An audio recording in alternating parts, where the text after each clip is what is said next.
હું ડાંગ વિસ્તારમાં સભા કરવા ગયો, ત્યાં મેં આ ભાષણ કર્યું તો બાજુમાંથી 2-3 આદિવાસી આગેવાનો આવીને મને કહે, સાહેબ અહીંયા તો કોઈ સમજ છે જ નહીં કે 1,86,000 કરોડ ખાઈ ગયા એટલે કેટલા ખાઈ ગયા.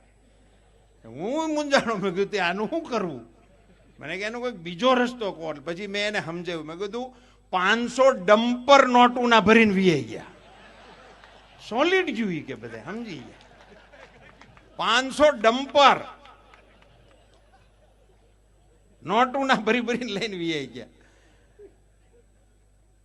એમાં આ ખેડૂતોના પૈસા ખાઈ જાય કોણ ગણવા જાય? ઈ કોંગ્રેસ અત્યારે હવાર બપોર સાંજ આપણને ઉપદેશ આપે છે, લોકોની વચ્ચે જાય છે. બે શરમ લોકો છે આ, જેને શરમ નામની કોઈ ચીજ નથી. આ દેશ ઉપર કટોકટી નાખવા વાળા આપણને ઉપદેશ આપે છે કે તમે લોકશાહીની સંસ્થાઓનું અપમાન કરી રહ્યા છો, એ બોલે છે. શરમ જેવી કોઈ ચીજ નથી. તમે આ દેશમાં કટોકટી નાખી હતી, એ તમે ભૂલી ગયા. તમે આ દેશના લશ્કરી વડાને ગુંડો કીધો. આ દેશની જનતાને આ યાદ કરાવવાની આવશ્યકતા છે મિત્રો. આ દેશના વડાને, આપણા લશ્કરના વડા જે કાશ્મીરમાં માથે કફન બાંધીને આતંકવાદીઓની ગોળીઓ સામે ઉભા રહેતા હતા, એને ઓલે જીપ ઉપર બાંધ્યો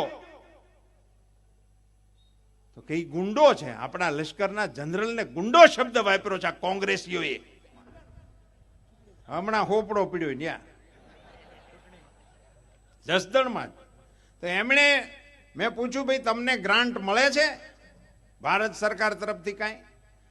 તો કે હા. કેટલા?